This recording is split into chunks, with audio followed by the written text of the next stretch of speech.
Dead man walking here, everyone. Dead man walking here.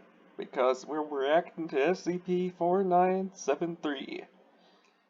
Now, normally this means that when someone says this, that means that they're on their way to get executed.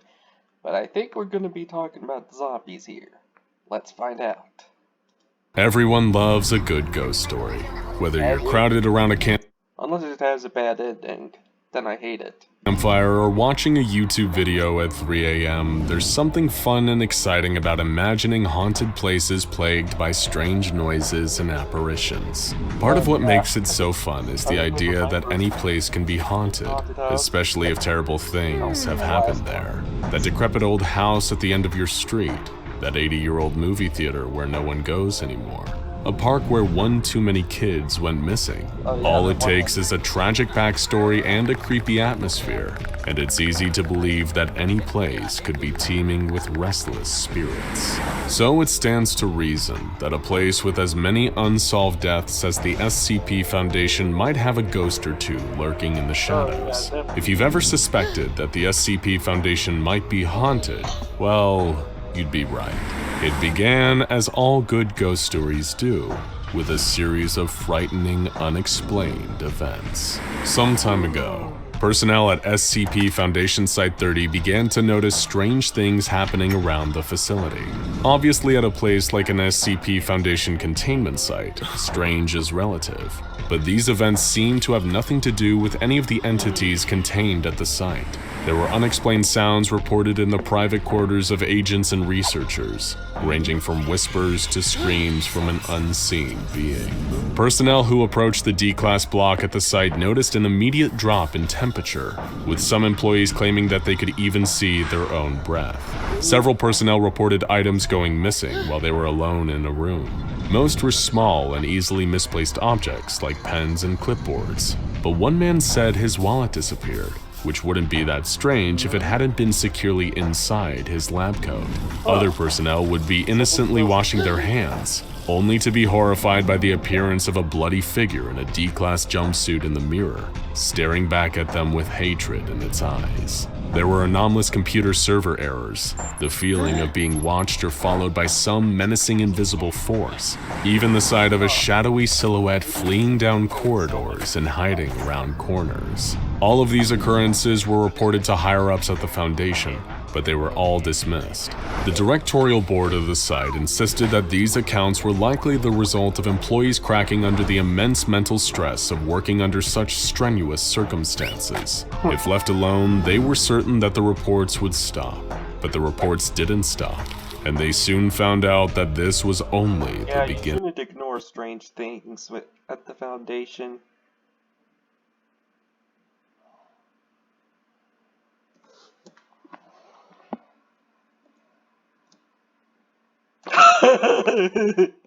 I just wanted to see their faces.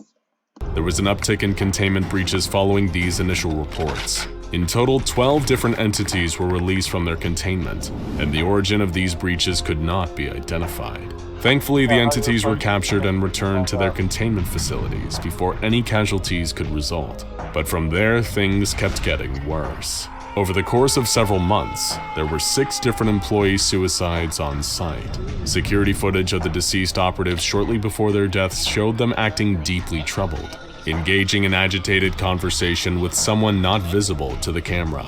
At first, it was posited that whoever was upsetting the employees was in a blind spot, but it quickly became clear that the dead employees were being tormented by something invisible. Stories of hauntings were one thing, but now with escaped SCPs and a notable death count, the directorial board decided to mount an official investigation into the unexplained occurrences. It was then that the spirit was officially acknowledged, identified, and reclassified as SCP-4973.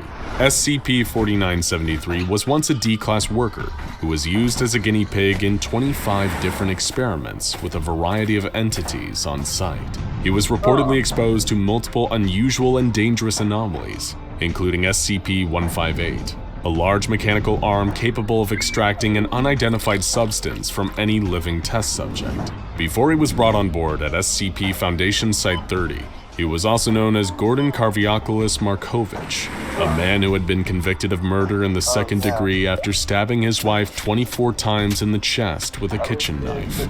During his incarceration, Markovich was transferred to the custody of the Llama with hats. I'm trying to reference Llama with hats. SCP Foundation and placed at Site 30, where he was given a new name, D-10,000. During an experiment involving a redacted entity, D-10,000 was killed, and his remains were disposed of at a nearby waste refinery.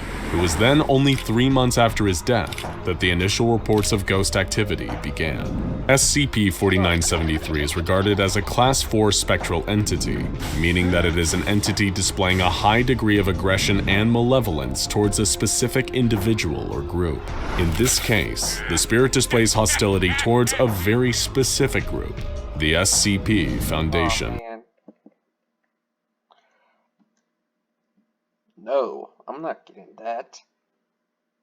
Not wasting my money. Oh shoot, I hate races.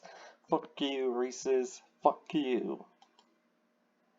Can affect the environment around them, move objects, reduce the temperature in a room, and induce hallucinations in humans that it comes into contact with. These hallucinations are thought to be the cause of the increase in employee suicides that occurred after 4973's first appearance. One of the many ways in which SCP-4973 acted out, in what is believed to be an attempt at revenge on the Foundation as a whole, was to somehow gain access to the SCPnet database terminal. This allowed the spirit to learn about the entities contained at the site, as well as personal details regarding the lives of research, security, and administrative staff working there.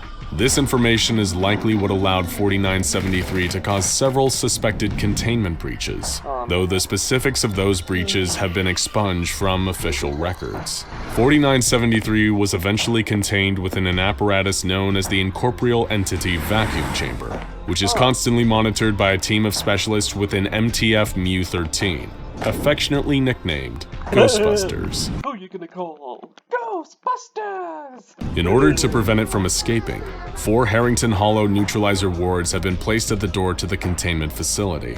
This containment method has been largely effective, though the spirit had escaped a handful of times and had to be recaptured and placed back into the IEVC. In order to understand SCP-4973 and how it was able to access the database, Dr. Lorraine Casper was assigned to conduct an interview with the spirit, speaking to it as it was in containment, and a transcript of this interview is available in the official Foundation archives. Dr. Casper began the conversation politely, addressing the SCP as Gordon and asking him how he was. Gordon refused to comply with the round of questioning, going as far as to yell at Dr. Casper until she reminded him that he faced the risk of termination if he refused to answer her questions. Dr. Casper pointed out that the files accessed by 4973 required clearance that the spirit would have no way of possessing. He responded that he simply waved his hand across the terminal in order to access it, explaining, "It freaked out for a second, then just stopped. I could just move my fingers around the air and the tabs would just roll up. Easy as that." Dr. Casper asked for clarification, inquiring how he could even do something like that. 4973 continued his explanation. "Beats me. It felt like some attraction, like magnets from afar getting closer and closer. I don't know, something like that." Finding this answer unsatisfactory, Dr. Casper pushed further, asking for an explanation of SCP-4973's attempts to release dangerous on-site anomalies from containment. This question seemed to stump him, and he claimed not to understand what Dr. Casper meant. She explained that the ID cards of Dr. Yurkov and Dr. Orson were used to open the facilities from which these anomalies escaped. 4973 was shocked that he had even been suspected of this attack, and insisted not to know who Orson or Yurkov even were. Oh. Okay, so he may be innocent. Well, innocent in a sense. He may not be a... Maybe there's another ghost there.